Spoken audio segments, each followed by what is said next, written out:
kita akan menyimpulkan materi komunikasi antar budaya di semester 3, teori-teori komunikasi antar budaya. Yang pertama ada analisis kebudayaan implisit, yaitu kebudayaan yang bentuknya tidak nampak sebagai benda namun dia tercantum atau tersirat. Selanjutnya ada teori analisis kaidah peran, mencakupi tentang sifat dasar masyarakat, sifat dasar kaidah peran dan tindakan, kaidah peran menghasilkan perilaku, kaidah peran membentuk perilaku, dan kaidah peran menentukan perilaku. Selanjutnya ada teori analisis interaksi antar budaya, diantaranya ada pendekatan jaringan meta-teoretikal dan teori pertukaran. Selanjutnya ada teori analisis interaksi antar budaya, yaitu teori pengurangan tingkat ketidakpastian dan pendekatan psikologi humanistik, self-disclosure, dan keorientasi. Selanjutnya, interpretasi budaya, yang dimana interpretasi adalah pemberian kesan, pendapat, atau pandangan teoritis terhadap sesuatu. Jadi interpretasi budaya adalah pemberian kesan dan nilai terhadap budaya di suatu daerah. Masyarakat budaya, media.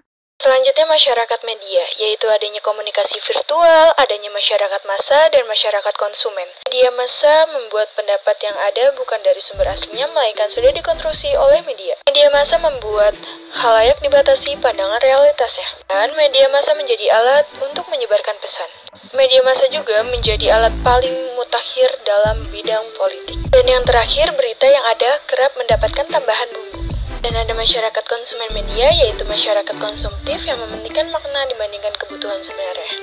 Ada juga transformasi, masyarakat membuat media massa mendikte khalayak dalam bayangan citra. Munculnya pemaknaan simbol untuk mengukur kelas tingkat sosialita, dan media massa membuat apa yang dikonsumsi masyarakat bukanlah komoditas benda. Adapun 4 hal yang mendukung lahirnya masyarakat konsumen, yaitu yang pertama, semakin banyaknya dan tumbuhnya perusahaan transnasional memproduksi serta memasarkan barang-barang konsumennya. Yang kedua, tumbuh dan berkembangnya kapitalisme global. Yang ketiga, munculnya gejala global consumerisme atau global consumer ethics. Dan yang terakhir, kemunculan budaya konsumen global. Adapun masyarakat massa, masyarakat dipaksa menggunakan media massa dan dipaksa menerima informasi. Kecemburuan sosial, konflik kepentingan, ketidakpuasan atas realitas ketampilan media, dan ketakutan mutlak membuat media massa semakin populer. budaya dan isu gender. Definisi budaya, menurut A.B. Taylor, budaya adalah suatu keseluruhan kompleks yang meliputi pengetahuan, kepercayaan, seni, kesusilaan, hukum, adat istiadat, serta kesanggupan dan kebiasaan lain yang dipelajari manusia sebagai anggota masyarakatnya.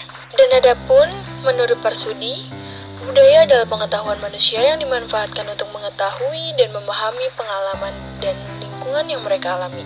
Yang terakhir ada menurut Linton, budaya adalah keseluruhan sikap dan pola perilaku serta pengetahuan yang merupakan suatu kebiasaan yang diwariskan dan dimiliki oleh suatu anggota masyarakat tertentu. Selanjutnya ada pengertian gender.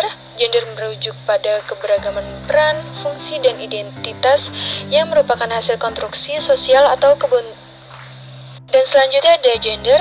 Gender merujuk pada keberagaman peran, fungsi, dan identitas yang merupakan hasil konstruksi sosial atau bentuk masyarakat. Maknaan fungsi gender itu sangat kontekstual, bisa berbeda di suatu tempat dan tempat lainnya, juga suatu budaya dengan budaya lainnya, dan pembahasan mengenai gender biasanya melekat dengan kualitas sifat maskulin dan feminim. Thank you for watching. Share.